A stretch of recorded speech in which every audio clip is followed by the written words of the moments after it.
Welcome friends, எப்படி இருக்கீங்க? நல்லா இருக்கீங்களா? பாருங்கள், நான் வந்து உருளைக்கிழங்கு முட்டை பஜ்ஜி செய்ய போகிறேங்க. ரொம்ப சூப்பராக இருக்கும். அதான் நான் காமிச்சிட்ருக்கேன். உருளைக்கிழங்கு நம்ம வேக வச்சு நல்லா மசித்து வச்சுக்கிடுங்க. அதில் வந்து மிளகாத்தூள், ஜீரகத்தூள், மல்லித்தூள், மிளகுத்தூள், கரம் மசாலா தூள் கொஞ்சம் போட்டு, சாட் மசாலா கொஞ்சம் போட்டு, உப்புத்தூள்லாம் போட்டு பரட்டி வச்சுக்கணுங்க ரெடியாக. அப்போ இங்கே நான் முட்டையை வந்து நல்லா வேக வச்சு ஒரு முட்டையை 4 பீஸாக கட் பண்ணி வச்சுக்கணும், அவிச்சு வச்சுக்கிட்டு.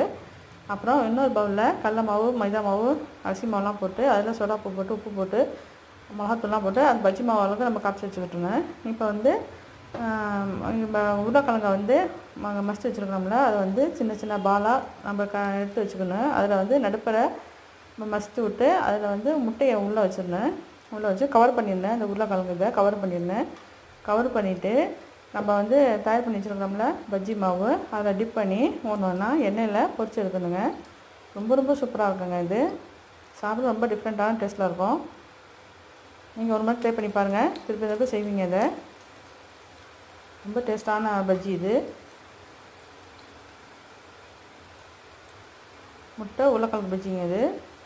இந்த ஃபுல் வீடியோ வந்து HA ஸ்டார் கிச்சன் சேனலில் போட்டிருக்காங்க. இந்த சேனல் பிடிச்சிருந்துச்சுன்னா நீங்கள் லைக் பண்ணுங்கள், ஷேர் பண்ணுங்கள், சப்ஸ்கிரைப் பண்ணுங்கள், கமெண்ட்டில் சொல்லுங்கள் எப்படி இருக்குன்னு. தேங்க்யூ ஃபார் வாட்சிங்.